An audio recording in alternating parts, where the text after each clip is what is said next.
आप मुझे बताइए, कुंभ, अर्ध कुंभ, पूर्ण कुंभ और महाकुंभ, इसमें क्या अंतर होता है? So guys, let us quickly understand the difference between the four, that is कुंभ, अर्ध कुंभ, पूर्ण कुंभ और महाकुंभ।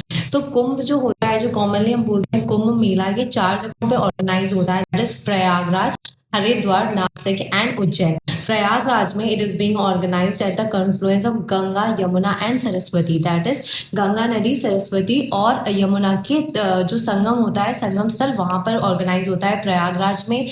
इन Haridwar it is being organised at Ganga नदी, ठीक है, तो गंगा नदी के तट पर ये हरिद्वार में ऑर्गेनाइज होता है। नासिक में ये गोदावरी नदी के तट पर ऑर्गेनाइज होता है और उज्जैन में ये शिप्रा नदी के तट पर ऑर्गेनाइज होता है, ठीक है।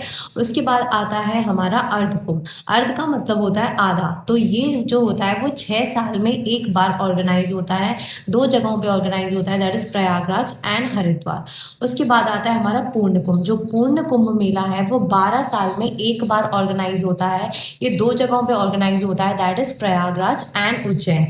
And the last one is Mahakumbh. तो महाकुंभ जैसा हम सबको पता है सबसे ज्यादा स्पेशियस होता है और बहुत ज्यादा स्पेशल माना जाता है। ये 144 ईयर्स में यानी 144 सालों में एक बार ऑर्गेनाइज होता है, जो अभी रिसेंटली ऑर्गेनाइज हुआ था, ठीक है। और अब आप मुझे ये बताओ कमेंट सेक्शन में, जो पूर्ण कुंभ मेला है जो कि 12 साल में एक बार ऑर्गेनाइज होता है, वो साल 2028 में कौन सी जगह पे ऑर्गेनाइज होने वाला है।